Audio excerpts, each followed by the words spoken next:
This episode of the SwitchCast is produced by Chris Bowman, our honored Patreon backer and SwitchCat.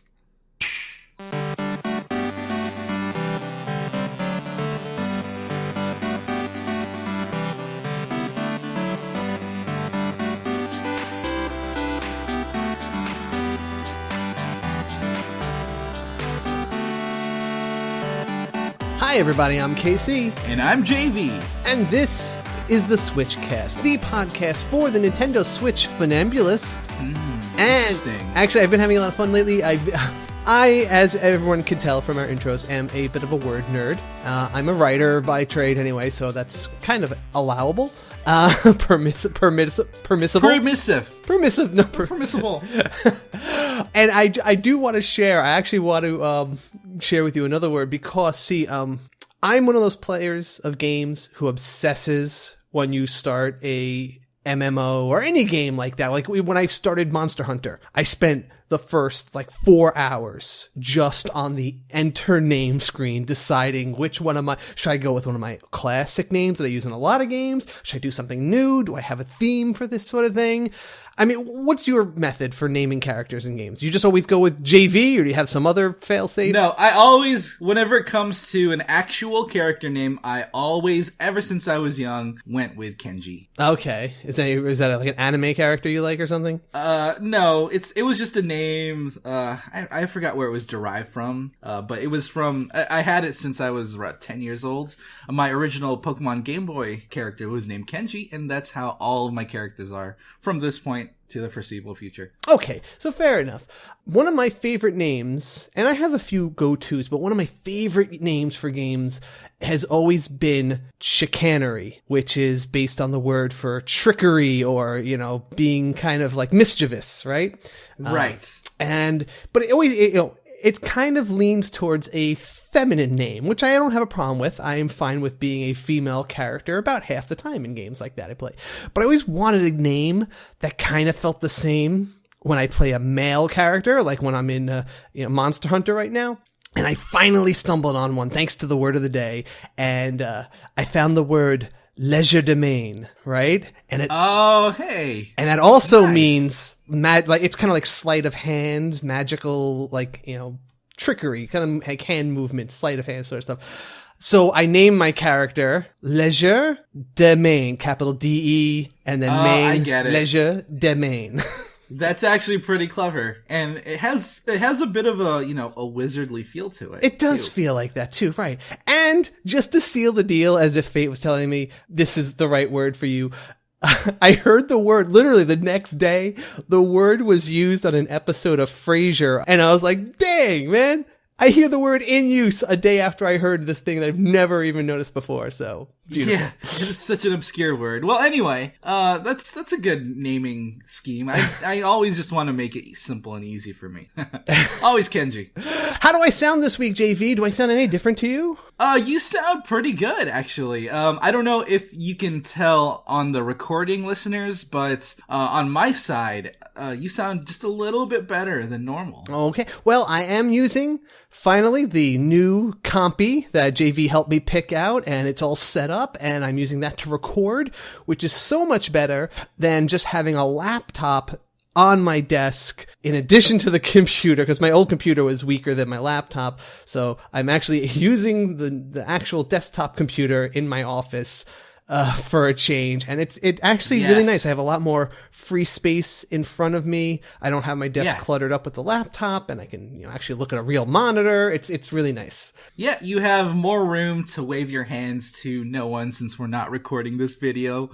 Yeah. But overall, the performance is going to be better. This really opens up the SwitchCast to live streams in the future, maybe more video editing content. It's having a new computer like this really does allow for us to do a lot more things. And it's just the beginning. I said I got a lot of work to do ahead of me, but I'm probably going to test out my webcam within this week. I'm going to see how that looks and what kind of background I'm going to set up. Like I said, I'm going to borrow a green screen for some testing, and we'll see how that goes.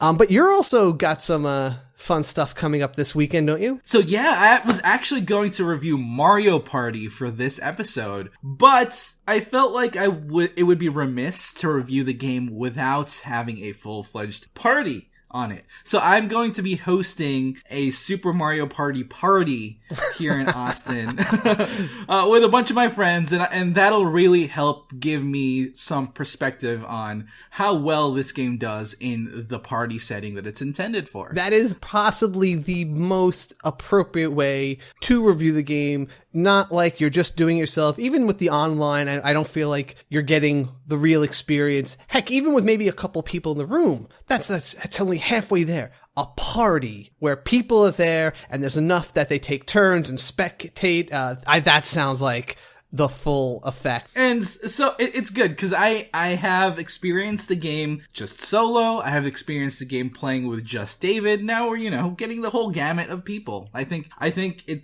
for this type of game, you need to have that experience in order to review it properly.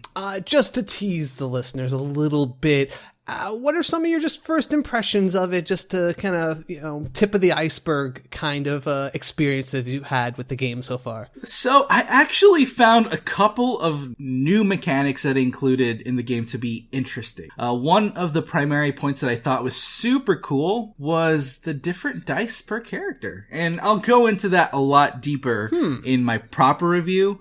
But that is something that I thought was actually an interesting take on Mario Party. I really want to hear about that, and you should definitely share a couple of pictures from that party so I could put it on the Lens feed, because I think... don't know how safe for work it's going to be. No, I'm kidding. But we'll see. Ain't no party like a Mario Party, because a Mario Party NSFW. Oh, well, no, whenever it comes to these types of parties, we don't necessarily take pictures, but I'll see what I can do. Just I want to get a little atmosphere, The patrons love to see just us living La Vida SwitchCast. Living La Vida Mario. So anyway, though, talking about our community, if anyone is a fan of the show and you do want to help spread the party atmosphere to more possible people out there, I would highly recommend and deeply implore you to visit wherever you can review our podcast, whether you download us from Apple Podcasts or Google Play, Stitcher, any of those things. Please go down there and leave a review for us. The high stars, the better, of course, but definitely leave an honest review. This is what helps us rise up in the rankings. It lets more people see us, and the more people who see us, the more we get listened to, and the more people then can leave reviews. It's this virtuous cycle. So you are all definitely appreciated who've done that before, and we are always aiming for a new plateau of, the next round number in reviews. And I might actually start asking people to leave their answers for our Switch focus topics in the review section as a way to kind of... Yeah? I think that might be a good way to get some people, a lot of people, don't use Facebook. I'm actually surprised when I leave that, like a message in Discord, no less, right? And then I figure, all right, you're on Discord, you're using other social networks. But no, actually, a lot of people don't. But if they're listening to this podcast, they almost by default have a place where they can leave a review for it, for almost anywhere you download it from. Lets you leave reviews. So I might actually say, for the next topic, let's just let them leave their opinions, or give them the option to leave their opinions as a review, and we can read them on the show that way. I was a little skeptical about your premise, but I actually kind of agree with you. That's a good point. That's a really good avenue for which to reach out to us. So we'll experiment with it for next week, but this week, our Switch focus, we have a special topic we're going to dive into with the 2D side-scrolling games, and we want to kind of talk about just the genre as a whole, how it relates to Switch, where it's going, what its role in video games in general is, especially with the Switch here. We have a couple of games to review that are definitely in that niche today. JV, you have a very highly anticipated title in your pocket today, don't you? Yeah. highly anticipated, especially coming from myself. Yes.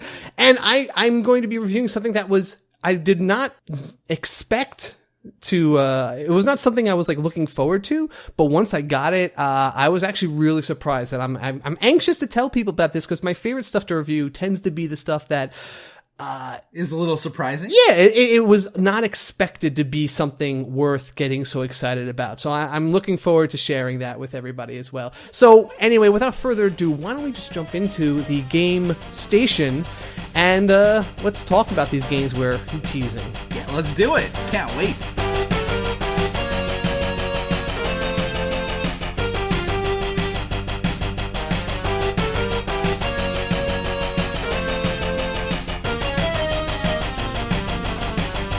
All right, Game Station JV, hit us with your best. What weapon have you stolen from the eShop in order to defeat Boredom Man? Yes, so I have been playing MegaMan 11, and from my voice, 11, MegaMan 11. And that's gotta be close to a record for like highest number ever to suffix a game title. Yeah, perhaps maybe starting to rival even the Final Fantasy series, you know? Oh yes, that's true. Yeah. And I gotta say Mega Man 11 is Mega Man, plain and simple. And while I do admit that it's kind of weird to phrase it like that, I had to actually do a bit of a mindset switch to get back into Mega Man 11, KC. Oh yeah? Why so? Yeah, I've been so used to the Mega Man X style of platforming that you kind of forget that the original Mega Man games really had its own style. They were a little less agile, would you say? Is that? Oh yeah, there's a lot less agility with Mega Man X. You would normally just move forward and just keep progressing with a pretty fast pace. But with the classic Mega Man franchise, or the classic Mega Man series, you had to slow down a lot more often, and you had to sometimes take your time to figure out where you need to go instead of rushing through as quickly as possible. Okay. And that was a bit of a mindset shift for me. In fact, I even actually died a couple of times on the very first level, on the very first pitfall, because I totally forgot that you don't get wall jumping in the original Mega Man. Well, it kind of tricks you because this one does update the art style a bit, doesn't it? Yeah, that's right. It is really tricky because of that. Whenever you think of, a pretty more updated graphics for Mega Man, you usually just think that it's Mega Man X because it kind of looks like a Mega Man X game. But no, this is Mega Man 11 of the classic style. And once I got reacclimated to that classic style, I just fell in love with this franchise all over again. No, wait, I have to ask though, when you said first stage, is there actually like a first stage, or do you just mean the first boss's stage that you picked? The first boss stage that I picked. Okay. Because that was also another very Mega Man X thing that I thought maybe was in here, is that Mega Man X games usually start off with a default first like a pre-stage, right? Yeah, and then they would branch into there. So you had me thinking, are they really kind of mixing muddling the mixtures up here? But okay, so they've kept it very pure to the, we'll say Mega Man Prime series. I like that. I like calling it Mega Man Prime. It sounds really cool. But yeah, the game definitely has the classic Mega Man feel, and it doesn't really pull that much from Mega Man X, surprisingly.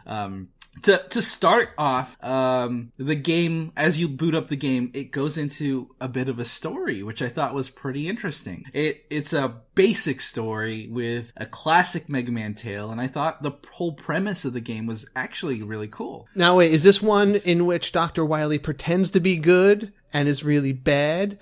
Or is it one where a mysterious man pretends to be good, but then turns out to be Dr. Wily in the end? No, this is actually a lot more straightforward than that. Honestly, backstabbing and that type of stuff sounds more X-like to me. In this case, it's a classic story where Dr. Light and Dr. Wily are in a flashback back in Robot University. And back then, as a college student, Wily had invented this double gear system that enhances the abilities of robots. Oh, okay. There was even an interesting robot council filled with other interesting doctors that you don't really see ever again.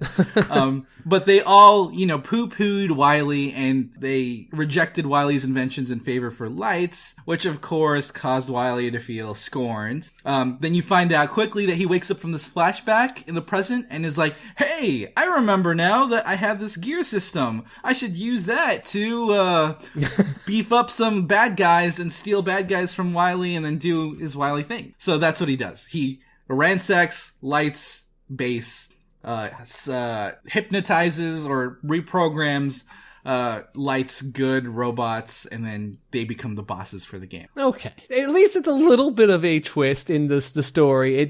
It's an interesting take with the whole flashback and the college game is kind of hilarious. Yeah, absolutely. It's kind of a cool perspective that I didn't expect. And honestly, the presentation and voice acting reminded me of all those classic 80s and 90s cartoons that you saw in the past. Oh, there's voice acting.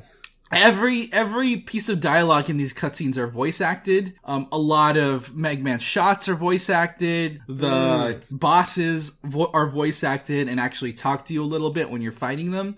It's really cool. Okay, that's a big improvement and a little bit of a departure from the original, so that's pretty cool. It is a little bit of a departure, but I feel like it's a departure because we have the technology to store all of those voice clips more cleanly now. How is the voice acting, by the way?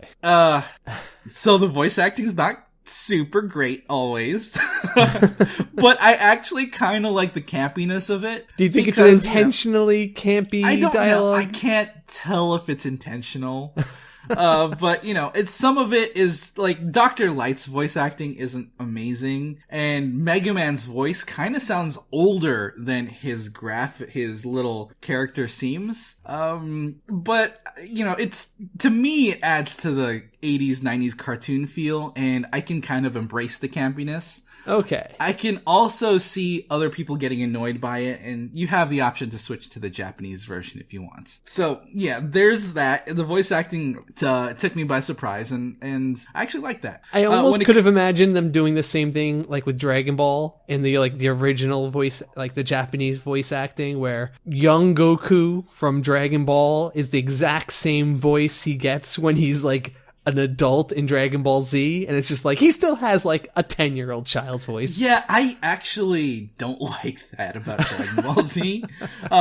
It's one of those shows that I actually really, really can't stand the Japanese dubbing for, and I prefer the English dub. But anyway, when it comes to Mega Man, the gameplay itself feels exactly like old school Mega Man, and it has the exact same physics of the classics, which means that it really just translates to 11 very cleanly, right? So you have your jump, your slide, your charge shots, classic move. And by default, you can even summon Rush, the dog, to give you a temporary rush coil that lets you jump on his trampoline to get to higher ground. The ability everyone forgets they have at the start of a lot of those games.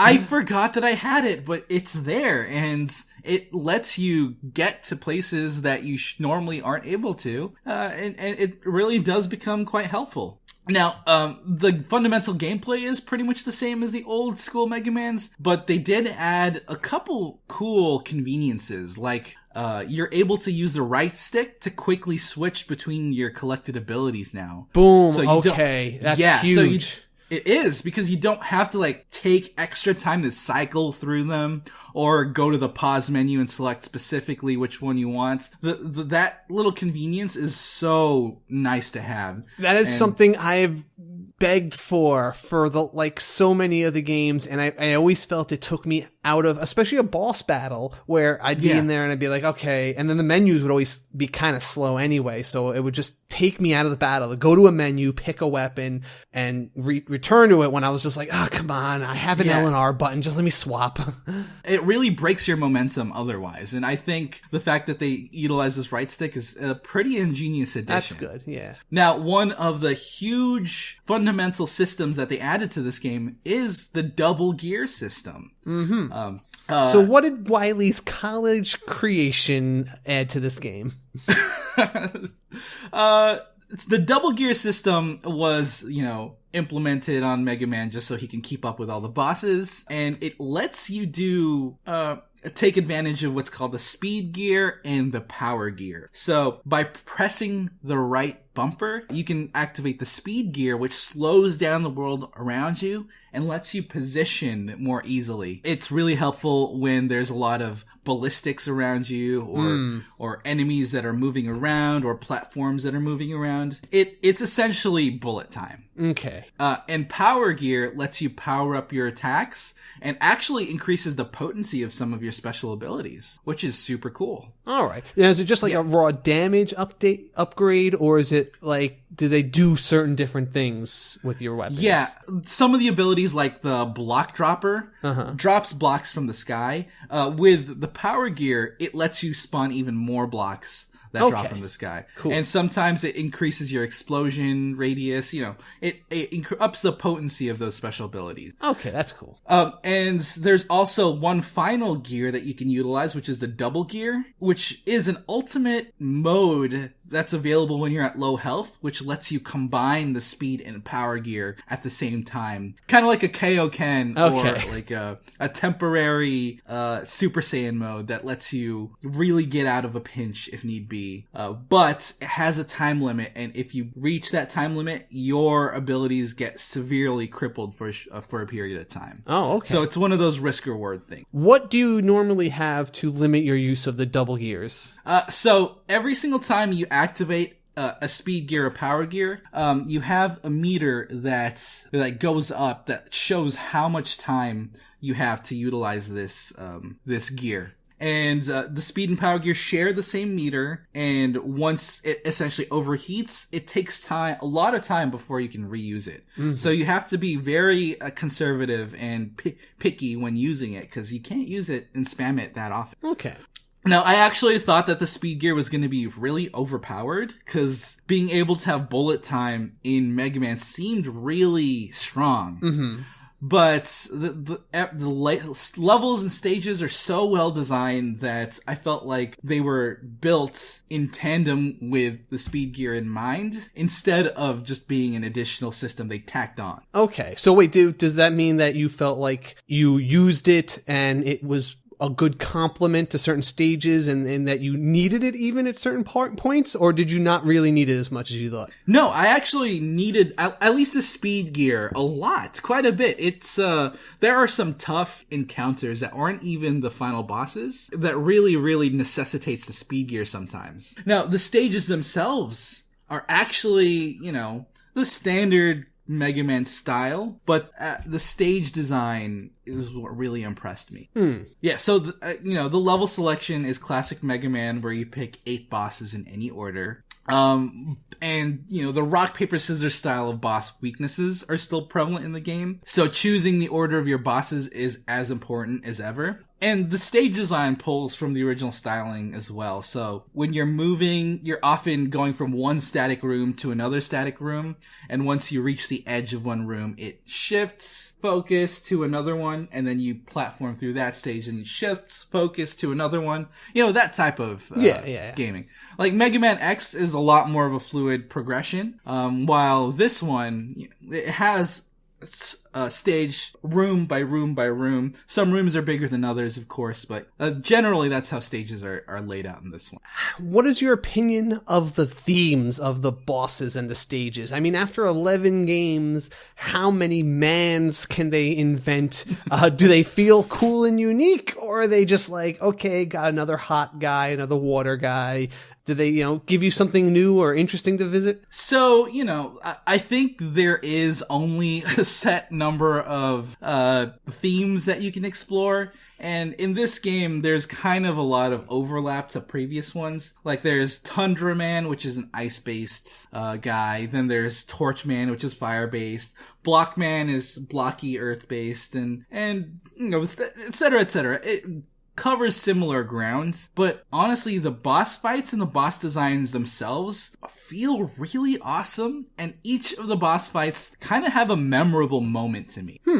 So? An example is Blockman. When you're fighting Blockman, you're starting off as a pretty standard boss fight, and I honestly thought it would continue that way. But then Blockman started floating in the middle of the boss fight, started gathering up the blocks from the level itself, and then bam! He became like a huge Yellow Devil style golem boss that got really cool. And the aesthetic and the graphic of that was actually super...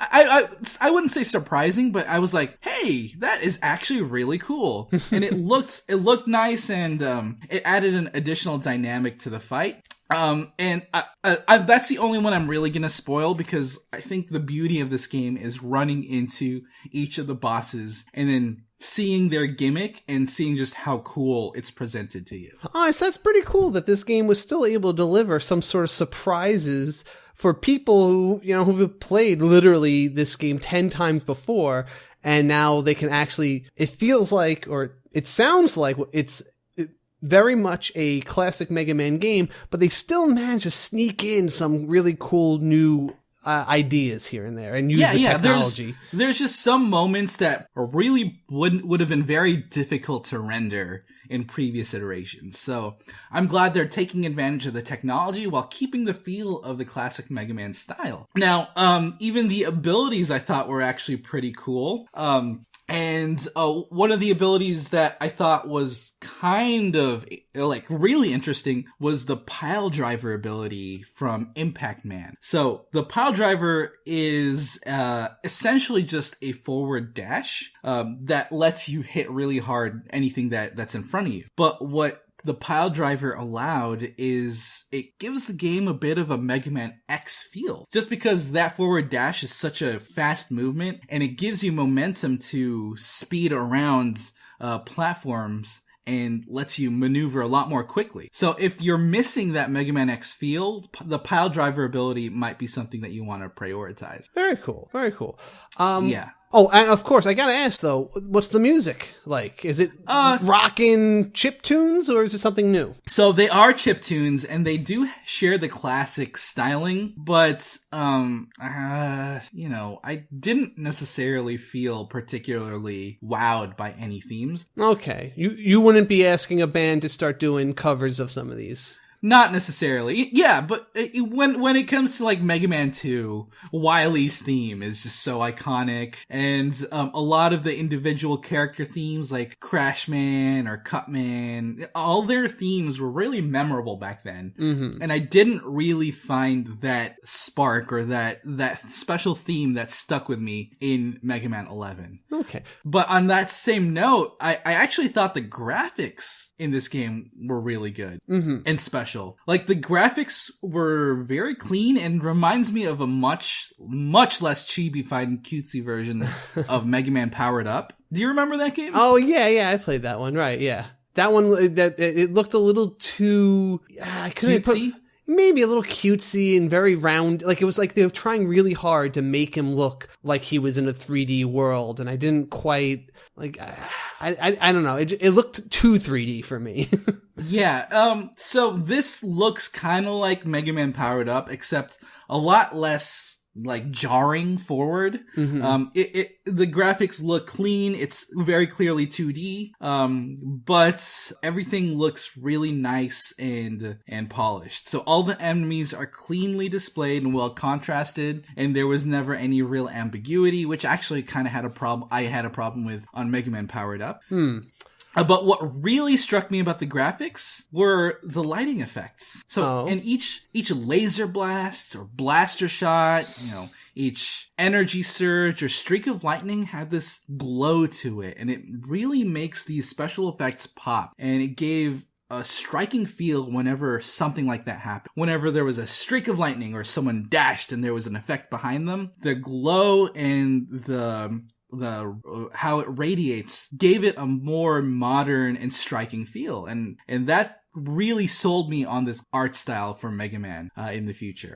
Now, did they throw in any extra modes like they have with the like the remake games always have like the weird multiplayer modes or the online challenges? Is there anything like that, or is this just the straight up, basic game? Yeah, that's a good point. One of my biggest complaints, or one of my biggest concerns for this game, is that it's probably not going to be that long. You'll probably beat it in about 11 hours, 12 hours maybe. And the extra modes are mostly just time attacks and leaderboards. And while there is online connectivity in a sense that you can compare your stats with other people, that might not be something that people really care about repeating. Mm-hmm. So it's there's as much replayability in this game as any of the old Mega Man games, and that's something you really have to consider when purchasing the game. I mean, for how much was this game? Is it a full price? Is it like a? It's a $30 game, so you're not paying the full price of a Nintendo Switch game. In fact, it's actually half price. So take that for what you will. For me, that $30 was absolutely worth it, and this is a game that I would personally revisit if I ever got the Mega Man itch again. But, if you're really not a fan of this style of platforming, then maybe $30 might be too much for you. Okay. And but I would implore everyone to get this game if you're a fan of Mega Man, and if you're not a fan of Mega Man, pick this game up on a discount or a sale in the future. Awesome, very cool. So if you guys can't tell, I love this game. It's really fortuitous that we talked about both this and the game I'm talking about this week, because we are having a focused topic, a focused discussion about side-scrollers. And the game I played this week also was a side-scroller action game. And this one, well, I gotta say, as much as it also has a bit of an old school feel, it definitely does a couple of things I haven't seen done in the genre before. And this game is called Ninjin Clash of Carrots. And when I first saw that name, I was like, oh, a funny little gaggy game, whatever. I didn't expect it to be that big a deal, but then I saw the first trailer and it's like crazy stuff going on. It kind of like blew my mind the way, like how much stuff they had going on the screen. So I decided I definitely wanted to try this game out. And so, yeah, I got my copy of it. There's actually a demo of this actually right now if anyone wants to try it out before they buy it. But I'm going to go ahead and say, if you like any kind of fast side-scrolling action, this is definitely got that in spades. The premise of the game is it's very samurai shogun age kind of setting, but it's all these animal people. And you are in this Usagi village, which is Japanese for rabbit. Bunny. And you are a little rabbit guy, which reminds me of the old Usagi Yojimbo comics. Are you familiar with those? No, I'm not, but that does sound kind of familiar. So Usagi Yojimbo, some people might remember him as a character who appeared on the Teenage Mutant Ninja Turtles cartoon, but actually he was the original comic where the Teenage Mutant Ninja Turtles showed up as like a very minor set of characters like in the background. But he was this like samurai rabbit, and it was a really cool story, and it was like a serious comic book. It wasn't like a jokey thing like the TMNT became. But anyway, this brought a lot of memories of that, because you're this ninja rabbit in this animal like Japanese setting, and the shogun sends his forces to your village right in the beginning, and they steal all your carrots and they go run off with them. And you, as either the rabbit or the fox girl, who is the optional other character, chase after them, and you're trying to defeat the guys and get back the carrots. And the battle in the game is a side-scrolling. It's kind of like a brawler style game. Yeah, I think it looks kind of like a beat 'em up style game too. It is a bit, but it pushes the fact that all the action is taking place while you're constantly running, right? Your characters are always moving forward, at least the background's going past, and you're always chasing something in the stages, and you're chasing down the bad guys. So you have a couple of different attacks. You have your basic sword attack. You can aim and throw like ninja stars with the right joystick. So you could just kind of flick it or hold it in a certain direction to aim. And then when you let go, you'll throw ninja stars. You have a dash so you can get past enemies or move over obstacles. And if you hit both the dash and attack, you'll do a charge attack into stuff there. And that's the general set of moves you have. And a great variety of enemies start like coming in. And they start up pretty slowly at first, just guys that kind of like, right. Try to, they whack in front of them. A lot of the times enemies can only attack to the right. So the trick is you from one direction. Yeah. So you generally have to kind of like try to get behind them. Again, all going with the theme that you're all running towards the right side of the screen. So you have to try to get behind them to attack. Of course, you can supplement that with your charge attacks and your other, throwing stars. But the enemies don't just come at you in random patterns. There's a lot of unique challenges they throw at you over the course of a stage. Like early on, the enemies all come in like a solid wall, maybe, and they try to just kind of like, prevent you from getting behind them. And there's enemies that explode when you hit them, so you only have to hit them with a range attack. There's an enemy that throws fireballs, and they have these like slow moving, a little bit of a bullet hell kind of feeling. It's one guy. The way you're describing it, it kind of reminds me of the patterns of a shmup. Even it kind of has that. It's almost like a melee shmup at times. So it is this it's this interesting mix of the brawler and a shmup style action, but it kind of goes back and forth depending on what challenges they throw at you. And they have this really cool effect, like the screen will stop for a second every time a new type of enemy shows up for the first time, and it'll say like new enemy, and then they'll just show them on the screen just to draw your attention that, hey, pay attention because this guy's going to throw at you a new challenge that you're going to have to take into account. Yeah. And they're pretty cool. And of course there'll be boss battles, and the bosses, they're hilarious. Actually, they're pretty stupid, but it's like a stupid, but I kind of find it charming funny. Stupid. Yeah, it's very easy for the writing to just make me go blah. You guys aren't trying, but these guys hit that sweet spot of that it's endearing kind of stupid. When they call you a poop head for the second time, and I'm just like, okay, yeah, I'll go with that. Wow. And there's this whole story of like the Shogun's son is the one that you're fighting early on, and he's just being bad because he wants to get his father's approval, and he keeps doing, his father just writes him off as a child, and like I gotta say, this game definitely has a bit of a frantic, lighthearted style of gameplay and presentation. It builds up when you first start playing it. It doesn't seem too frantic, and it eases you into that. Like when you watch the trailers and you see the crazy, insane stuff going on the screens, it takes a while to get to there, but it builds it up, and it always feeds you just enough new, exciting stuff that you're constantly kind of hooked on the adrenaline rush of the game, right? It doesn't throw everything at you at once, but every time you're just kind of getting used to the challenge, and you're like, all right, I've seen all these enemies before. It throws something new at you, and then it throws in new mixes, and then something crazy happens, and it just keeps ramping it up. And before you know it, the roof's blown off, and there's guys flying in from every direction. You're unleashing power, super attacks, and you're going to be unlocking new stuff as you go as well, because you do unlock a shop, and the stages actually, so it kind of has that Mario Brothers style map where there's like a map of the world, and you pick a stage as you travel across it. Sometimes there'll be branching paths to little side stages you can do, but between stages you can visit this shop, and this little corgi will sell you different weapons, different throwing stars, gems that you can equip that will give you either boost your attack, boost your stamina, give you more max hit points, that kind of stuff.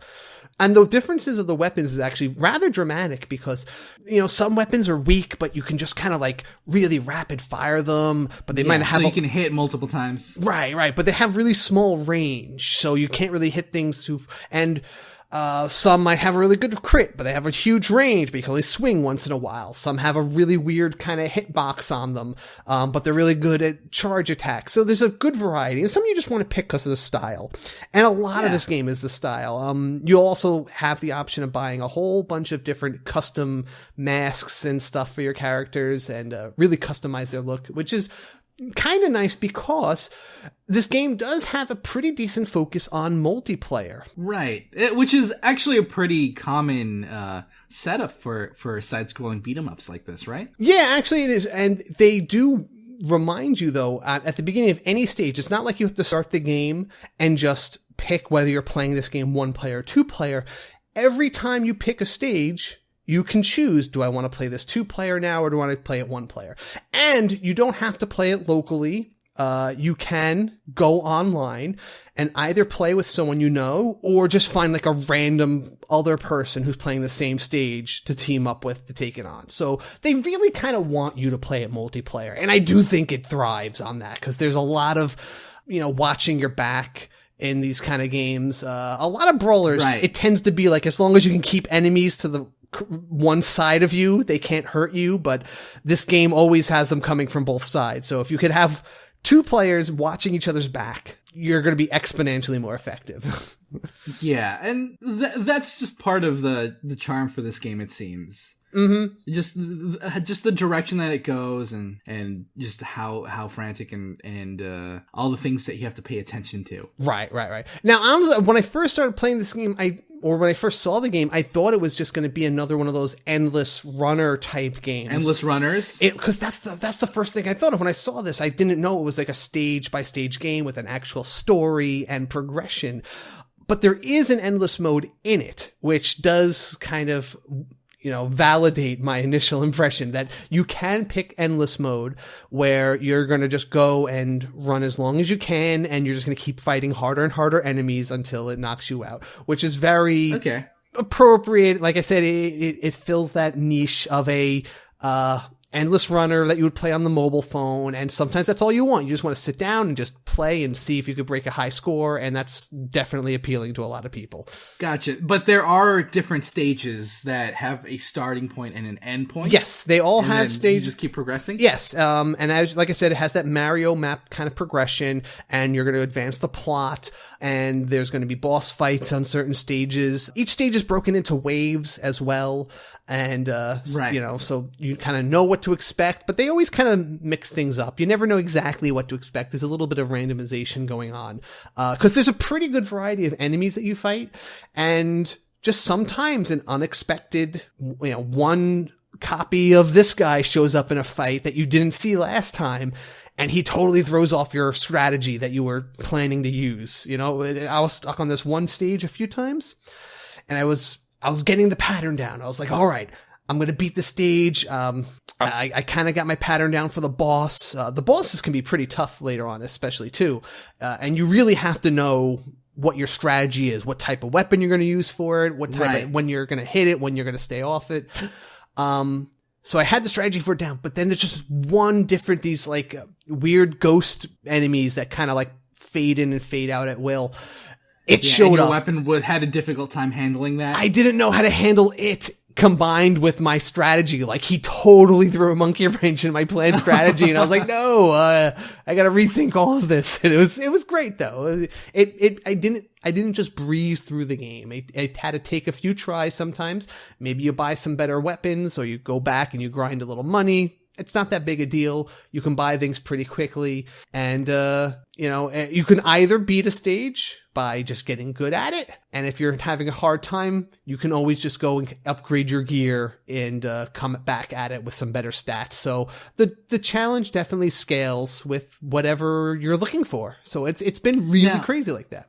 I have to ask, is there any procedural generation in this game, or is it all deliberately designed? Is each stage and each wave deliberately designed? It's deliberately designed. I definitely get the impression it's deliberately designed because there are certain challenges that will show up every time you play a stage. And it's not just the type of enemies that come at you. There are certain environmental hazards, like there will be a certain stage where there'll be like a line of fire in the middle of the stage that you can't walk across it. The only way to cross the middle of the stage is going to be to like dash across it, and that'll cause some problems. And if you ever try to walk across it, you'll take damage, you'll catch fire. There's some stages, like I said, there's a set boss, and the boss will have a certain type of entourage of defenders. There's a little bit of randomization that gets thrown in, but just to break up the repetitiveness of facing the same level over and over. Yeah, that's the thing. The only procedural generation I feel like is in that endless mode. That's the only time where it's like completely or more or less random how it progresses. But which makes sense. Yeah, but when you're playing a stage, there are certain enemies you're going to fight within a little bit of variance, and there are going to be certain challenges it throws at you environmentally. And it's kind of interesting how they do that, considering that there is no like static environment. Since you're running, the environment has to kind of move with you. But those come in the form of like maybe a helicopter that's flying around, that's dropping bombs on you, or, like I said, those like little fire circles that I have to dodge around. There's a good variety of them. And it's definitely deliberate, and I'm so glad to see that. So overall, do you think this game was worth the price of admission? I think it was like about $12. Oh, okay. I think it's 100% worth it. It's a great... So there's a lot of these 2D brawlers out there right now. A lot of them feel very similar, right? I'm not knocking them. Those are all great games, like the ones that are on the Brawler Pack that came out like a couple weeks ago. And, those are all great games, and they're fun to play with each other. But they all kind of play out very similarly. I've never seen a brawler like this. Like we said, it kind of feels like a mix of a brawler and a shoot 'em up. And, the fact that it's 2 players, it's just the right size. Right, and the fact that it also has online or local multiplayer, that's actually really cool. Mm-hmm, I think so. And, like I said, there's a lot of customization in your strategy and the gear that you bring into a fight. So it's always a little fresh, and there's a lot of gameplay modes to keep you challenged. I think you're going to get a lot of play out of this, whether you do it solo or if you get to do it multiplayer. I mean, obviously, multiplayer is where you're going to have the most fun, but as a solo game, it's still highly enjoyable and by itself worth the $12. So definitely my surprise hit of the month, Ninjin Clash of Carrots. Yeah, I'm really glad that we got 2 very, very solid games this week. So good stuff. So that's going to send us directly into our main topic of discussion of the week, which we will address right now in the Switch Focus. So stay tuned.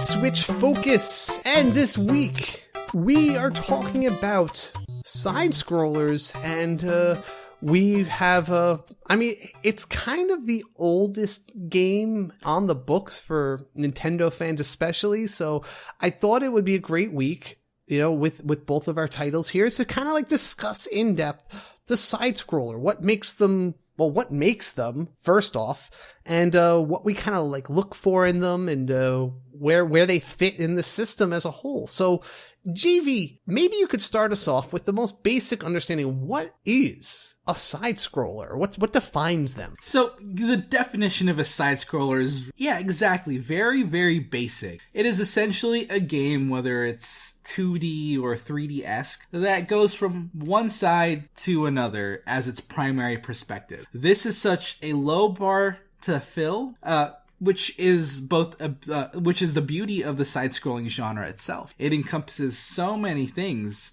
and so many styles of gameplay that it really makes sense for us to cover this in such a way. So we the first thing that comes to mind is we think about the platformers, right? I mean, right. The most iconic side scroller is Mario, and that is the most iconic, Nintendo game of all. So I guess the side scroller really is at the very heart and origin of Nintendo in general. But it also includes some other things as well. Yeah, if you think about it, there are so many iconic characters that come from side-scrolling games.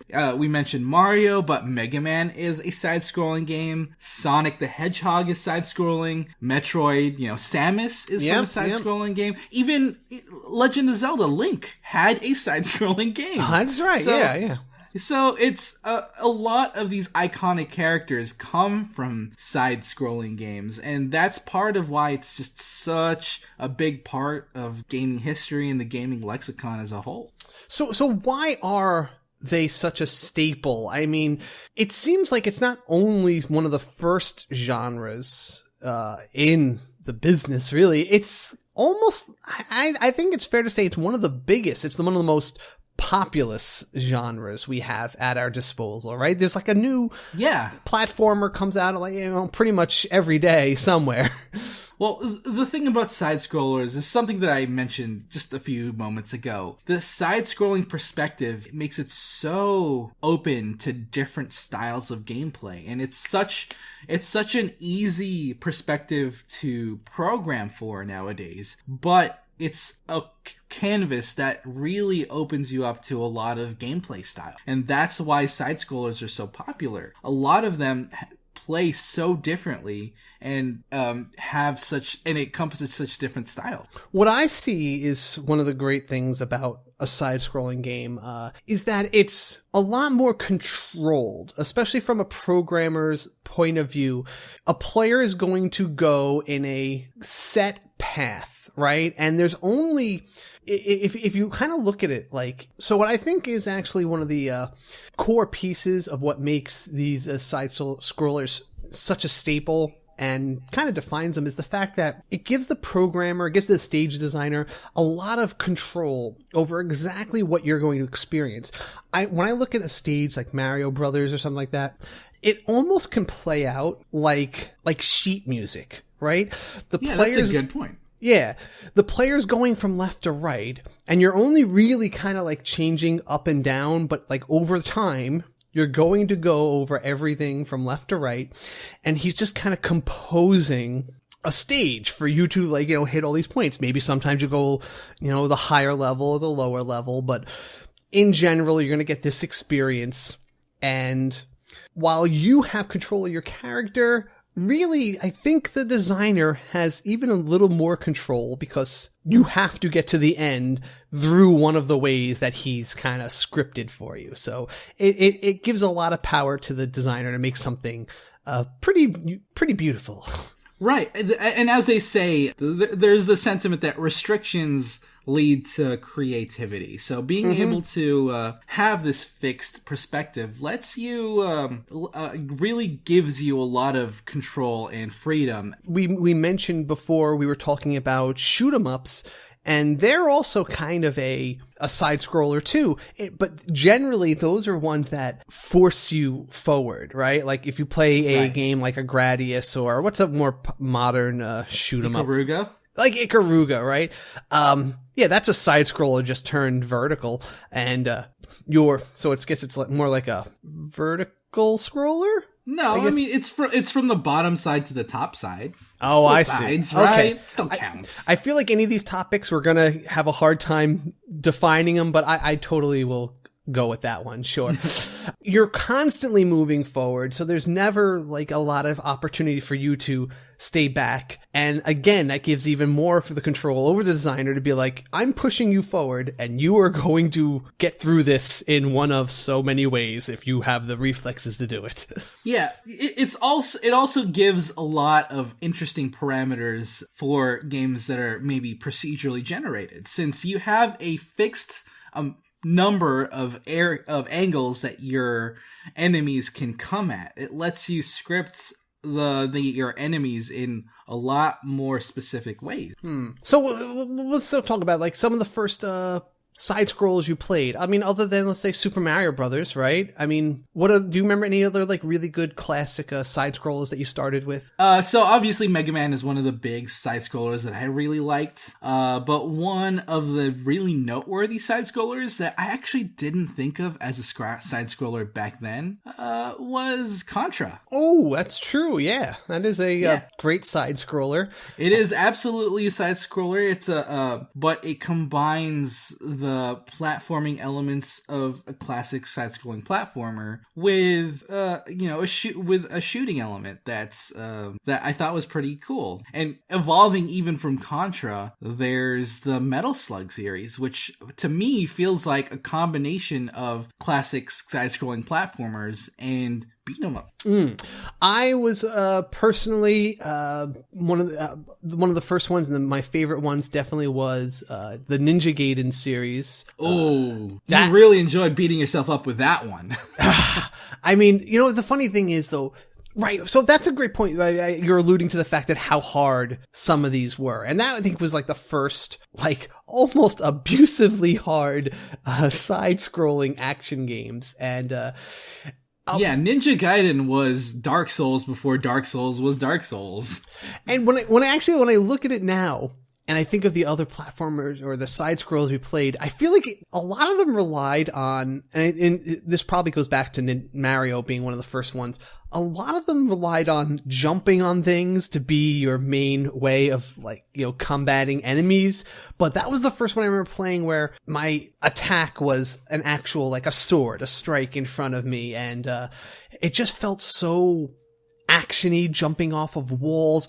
You give me any game where I could jump off of walls, like I feel like I'm in an action movie, and that will get me going. It's why I use Vega in Street Fighter. That's what's special about Ninja Gaiden back then. It was definitely one of the first that lets you stick to walls and jump on walls, and it lets you attack opponents from pretty unique angles. Mm-hmm. And that's part of the beauty of side-scrolling back then. That was a perspective that people from that generation can take advantage of just because of the limited technology. Was it a thing of platformers back then that they just kind of tried to push them as hard as they could just to see how much they could really torment us? Or was it just, do you think it was just that they hadn't yet learned what the average player was capable of doing, and they just kind of slipped up back then and they didn't know what was a reasonable difficulty level? I feel like that's a good question. I feel like that it's a mix between technological limitations and game design not having evolved quite as much.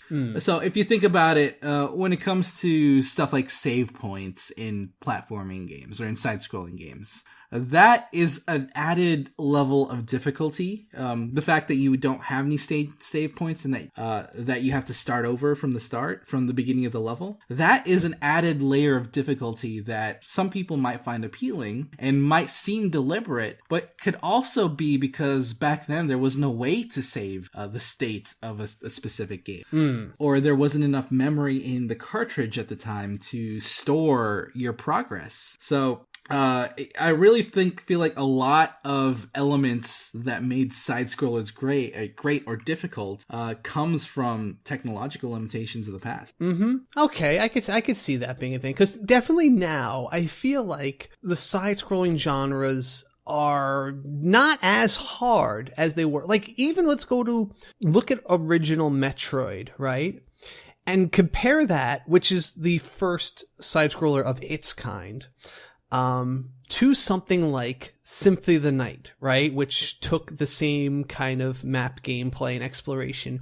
Yeah. Metroid for Nintendo was still, I would dare say, a harder game to get through and defeat than, Symphony of the Night. And I think it's because we advanced so many more ways to give players new powers and give them new abilities that it just gave the player so many tools that, what was a challenge before that you had to overcome with either your ice beam or the ball bombs or whatever. Now it's like, well, I also have the mist form, or I can go and I can turn into a wolf, or I have a new sword, or I can level up. And there's just so many more things available to players that they have always a different tool to take on to kind of overcome challenges. Whereas before it was like, well, you're going to beat it the way that we see you can beat it. And if you can't do that, then, you're beat. That is a really good point. A lot of those, RPG style statistics and upgrades weren't that prevalent back then in side-scrolling games, partly because of the technology of being able to save those statistics and progress, and partly because I don't think people really thought to combine that style of game back then. That's true. There's a lot of styles they tried combining them with, though. I mean, I feel like early on, and even today, as I mentioned some of our games here, is that they're still trying to mix and match the side-scrolling with other types of gameplay. A lot more, I guess, calmer types of gameplay, whereas the action gets to take a breather. And one of my, I think early on, did you ever play Rygar? Oh, I remember Rygar. Yeah. That kind of tried to combine, Dungeons and Dragons RPG elements where you're looking for pieces of equipment and exploring and finding hidden areas in addition to the combat. But I think actually one of my personal favorite combination has to be ActRaiser for Super Nintendo.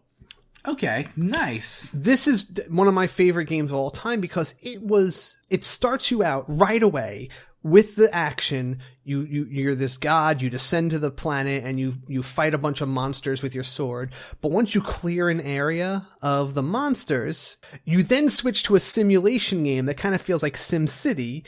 And you spend more time doing that than the action, but it builds up this thing where it's like, all right, you're creating a population, you're helping the people with problems, and then when there's a problem that they can't solve themselves, you descend to the planet and you would go and hack and slash your way in this side-scrolling action thing. And it's like a weird combination on paper, but somehow it worked. Yeah, that makes sense. And I really do like the fact that they're able to combine stuff like that. And was that your cat or was that my cat? That was my cat. Okay, that freaked me out for a second. Okay. I really do like that there's different combinations like that.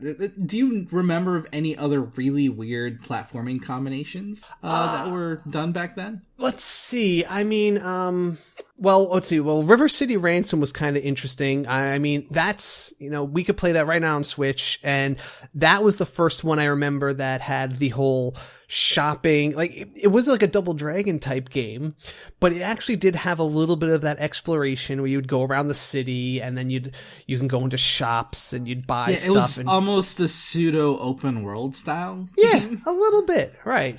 Yeah, back then, the scale was obviously much smaller than open world games now, but that level of freedom was actually pretty cool. Right, and it was the whole for the time. And you would try to level up by buying, new moves and stuff like that, which is why it's one of my favorite games, actually. And then they updated it on the DS with the, I forget what the name of it was, but they have the sequel on there that kind of took it to the next level. And then there's all these different characters you recruit and you could play through it. And they added a whole RPG kind of story mode to it and everything. And that was one of those things. But yeah, definitely Rygar, that, and ActRaiser are the most standout ones I could think of that really tried to mix something into the side-scrolling.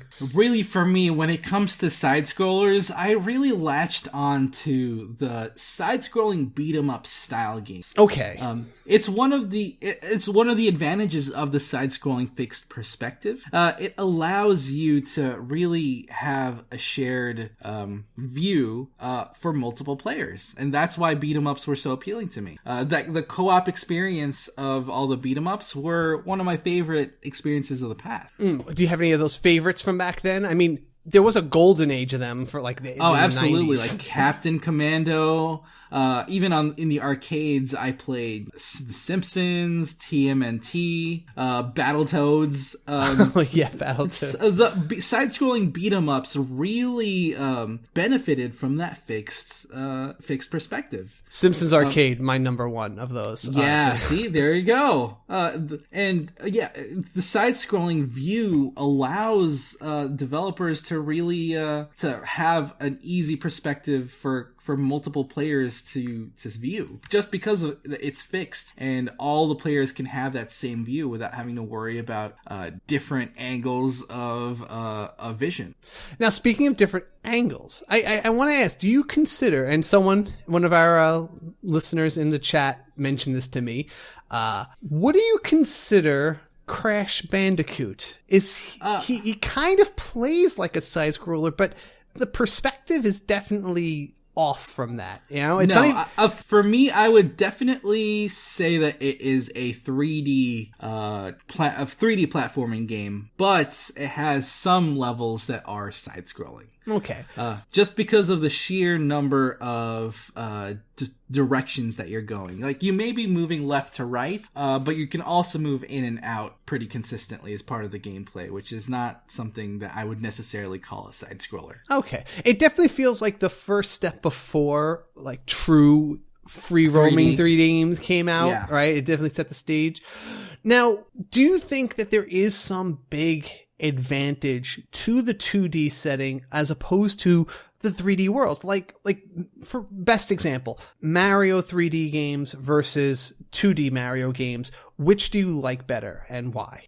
I personally like the 3D ones just because Nintendo takes a lot of time to make those unique and special. But the fact that 2D side-scrollers have a fixed perspective means that the art assets for those games are a lot easier to make, and that allows indie developers to really delve into this genre and do really weird and interesting things with it. I guess that's the thing, is that when you have the 3D game, you're creating an exponentially larger world to work with, and that you can add all those details if you have the resources to put into that. What I think the advantage with a 2D game, and I think this comes out into why I tend to prefer them, I think, is because anyone with a modest amount of resources can make a 2D game, right? You don't need everyone, you don't need a team of 50 to make a good 2D game. But if you do have the resources, you can put in all the details needed and then a little bit extra.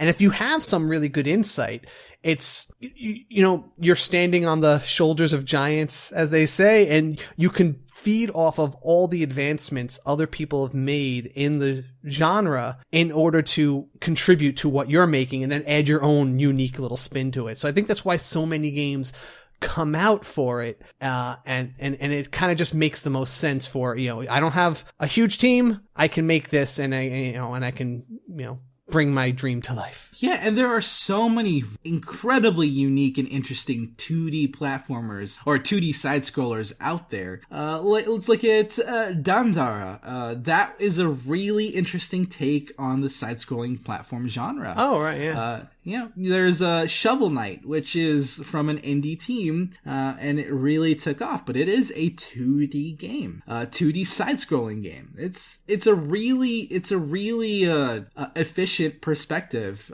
for teams that aren't particularly large or have that big of a budget. So, what is like the number one things that you look for in one of these games? Like, what makes it, what are your favorites of all time, and what made them that? For me, what really makes a platforming game nowadays is whether it has a unique or interesting twist that hooks me. So since there are so many so many side-scrolling games nowadays, if it utilizes the exact same gameplay and doesn't refine anything, it kind of bores me. Like MegaMan 11 takes an old gameplay style and brings new twists to it. But if your game doesn't do that, then it's not something that would appeal. Mm-hmm. The thing that I want in any of these games is I want to feel like I'm in an action movie. Right? Oh yeah, primarily. I think that's what they deliver on better than, like, my favorite that I've played, this year at least was the Tropical Freeze, the Donkey Kong Country, right? And the reason it was so endearing to me was because every scene it didn't feel scripted, but the way they put everything together, it just naturally flowed that I'm doing really cool action adventure stuff. Like, the background's collapsing, you grab onto a rope, you swashbuckle across, a ship, you jump into a boss battle, you're hopping off of enemies, and just so many things happen naturally and fluidly, and in a way that I think is a little harder to do in 3D because, since you can see everything that's on the screen, right? You have that omniscience that you can see what's behind this wall easily, so you can time your jump so that you land on the thing at just the right time there. And it's stuff that you couldn't necessarily do in a 3D game where your perspective is often blocked by your character, at least to some degree. But when the action gets crazy, you're usually focused on him.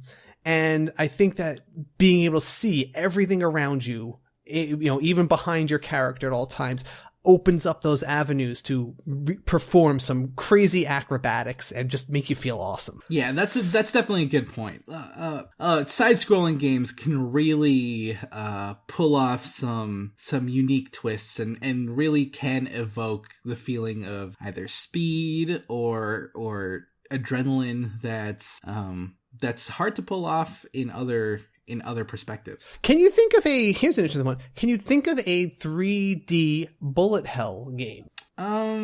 See that, because I think that exemplifies what I'm saying the most, in that it's a genre that can't exist, I think, really outside of the 2D, side-scrolling realm, because you have to be able to see what's everywhere on the screen and not even be focused on your character, right? You can't, if you look at your guy too long, you're probably missing what's going to kill you.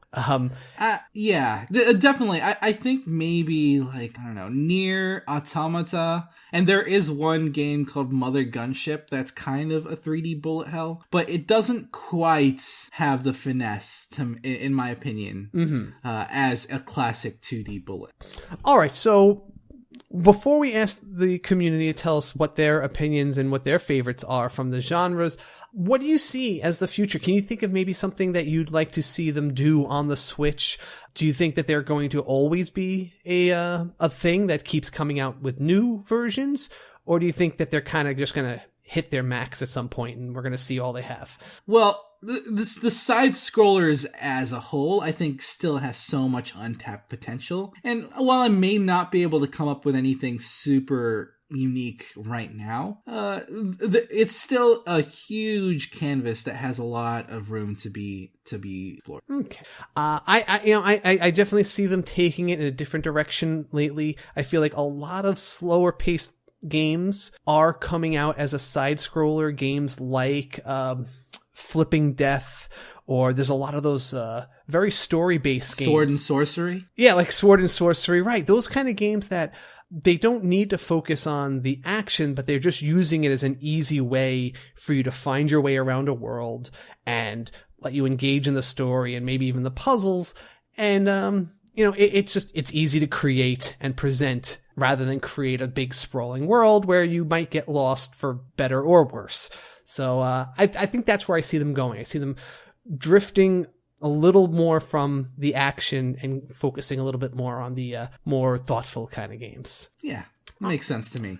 All right, so why don't we read what the community pulse, what the community has to say on the topic. JV, you want to read anything from our Facebook followers? Yeah, absolutely. Let's see. So some from Randy Beekler, he says, perhaps it's a veil of nostalgia, but I loved Wario Land, Super Mario Land 3. All the different outfits to add variety to the gameplay, and each new level was something fun to explore. I think the Mario Brothers 1 and 3 are better games, but Wario Land is great fun. I actually do agree. I really enjoyed the Wario side-scrolling games back then, just because it felt like a Mario game, but it had a lot more physical elements to it. There was a lot more charging and breaking things and collecting coins. I thought that was a ton of fun and a unique twist to the Mario side-scrolling formula. I agree. You know, I always say that like Super Mario 3 was my favorite of the side scrollers, but I might not say it's necessarily the best. I mean, looking back, I actually started playing it again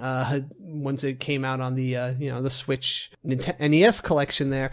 I could see some of the things that don't hold up quite as perfectly as some of the newer games, but you know, some games just hit you at the right time that you'll remember them always. So there's a little bit of that nostalgia to them. Yeah, and I love that Wario Land gave itself a really different identity from Mario. Wario's platforming is similar but different enough that I thought that was a cool distinction. Yeah, and you get to play as a bad guy. Yeah, which is always fun. Dave McLaughlin wrote, I asked what your best or what the most unique platformers that you've played are, and he wrote, most unique, Mario Maker. Why it does not work, because people make weird, crazy stuff that, for the most part, has the purpose of making other players die trying to complete boards that are highly impossible to complete. I see a lot of videos of this, of just like people flooding it with either crazy puzzle stages or just ones that are feats of skill that are, beyond reason. I guess it's really hard to manage that on something like Mario Maker, but I mean, have you played Mario Maker much? Did you ever try downloading stages? Do you find that it's a good mix of actual, fun to play stages? Or is it a lot of just these impossible ones? Yeah, I played a lot of Mario Maker on the Wii U, and I delved into the stages that are heavily curated. So any just random stage out there that was supposedly too difficult, I didn't even bother with. Mm-hmm. I don't necessarily have fun with those style of levels, but the fact that it's still a customizable experience is still unique in and of itself. What I did find fascinating though were the puzzly ones. Those were pretty cool. I think that's cool, and you know what they are as soon as you see them. You don't have to play them, but I think that that's actually a credit to the Mario Maker, that people can take the elements of just a typical side-scrolling platformer and turn it into basically a puzzle game, because you know what all the elements are. You don't even realize it, but as you've played the games, you're like, oh, right, I can jump on this will give me this height, this item gives me this power, and they're now pieces of this puzzle. And watching someone just start one of these, and it's just mind-boggling mess of seemingly random objects, but somehow they all come together into a puzzle that works, that if you can figure out the right order to touch things and jump things, you find your way to the exit. And I think that's pretty brilliant, actually. Yeah, absolutely. Let's see. So from Horse Pepsi, he says, Inside, most unique by far. The visuals were incredible. I loved how you had to watch what was going on in the background to get the story to progress, and because the background would spill out into the playing field. So Inside is a bit more of a modern side-scrolling game, and it is a little bit of a dark horror game, kind of like Limbo. And I thought, I definitely agree. I didn't play Inside, but I saw a lot of gameplay for it. And it really is one of those games that lets you see how side-scrolling games have evolved from the past era to a more modern era.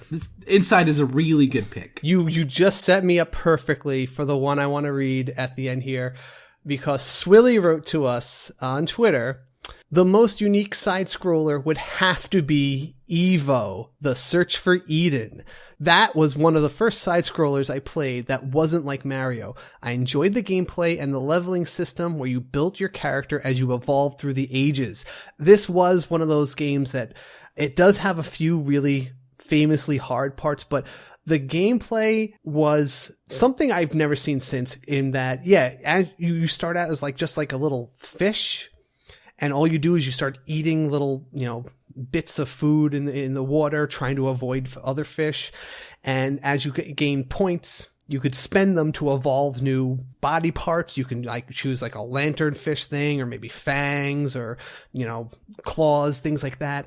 And you'd go through the stages, keep evolving, and once you beat the boss of a level or, you know, a certain stage, you'd go on to the next time period. And now it's like you're a land creature and you have some of your stuff from before, and you just keep evolving till eventually you're like some crazy monstrosity. And this is like Super Nintendo. Like this is one of those games that's definitely worth anyone looking back on, because it was experimental and I've never seen someone do something quite the same, but it definitely gave players a lot of options. Yeah, so this was Spore before Spore was Spore. Yeah, kind of. Right, yeah. That's basically it. It's side scrolling Spore. Perfect, yeah. Side-scrolling Spore. And they've done it many years before Spore, and was probably a little bit more successful. Wonderful, yeah. Well, thank you everybody who wrote in. If you are interested in sharing with us a possible topic for future episodes, you can leave those on Twitter. Just use the hashtag SwitchFocus, and I will consider them for the future. But as always, if you want to take part, join our Facebook group to leave comments regarding this and find out what our next topic is. Why don't we take a quick last breather, get to the news rundown, and tie this show up with a nice little bow. That sounds good to me.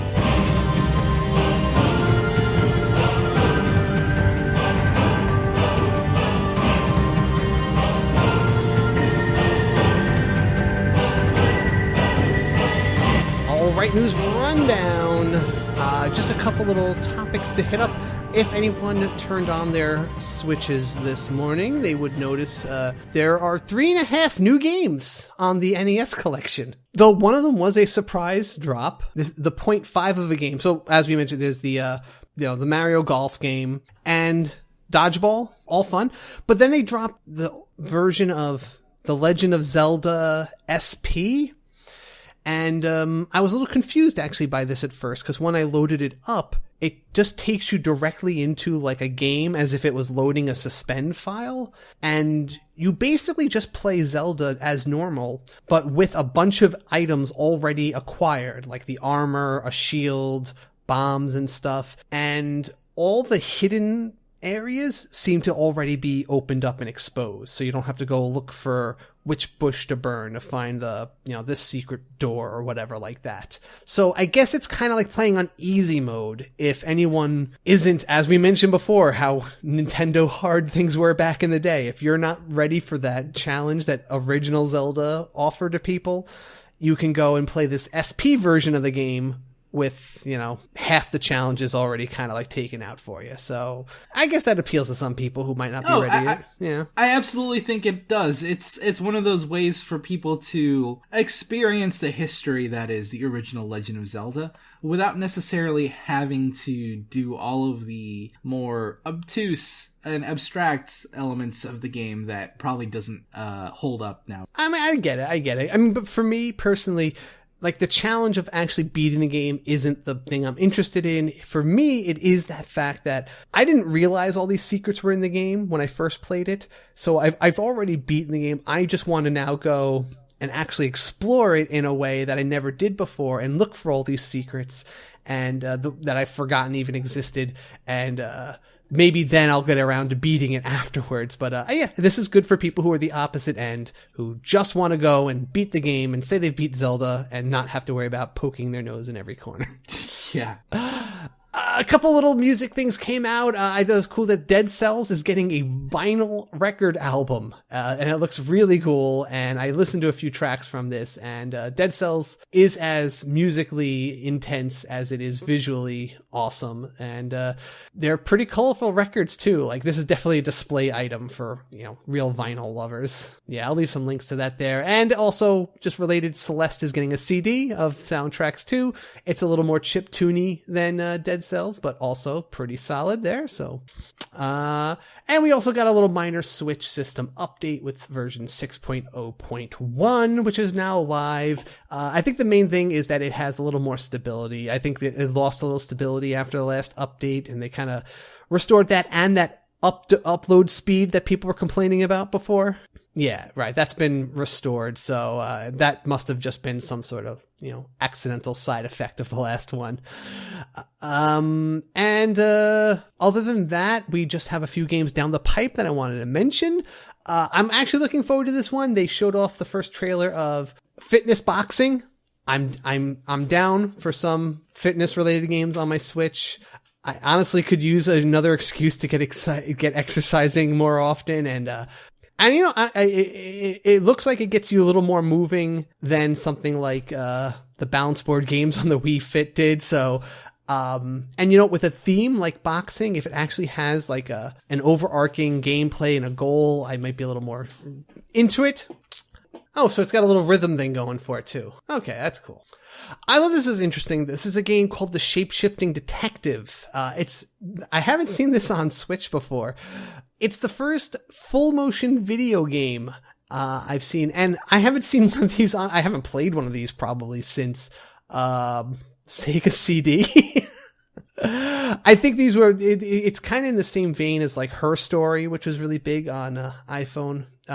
But this is a first-person detective game where, like, a full-motion video game is one where all the action is not live actors, but like, actual people, not drawn sprites are talking to you, and it's all like a movie scene, and it's first person, and you play a detective that can shapeshift into anyone he wants, or there's 9 characters that you can change into, and you're going to use that power in your investigation of this murder among 3 people who use tarot cards to predict the future.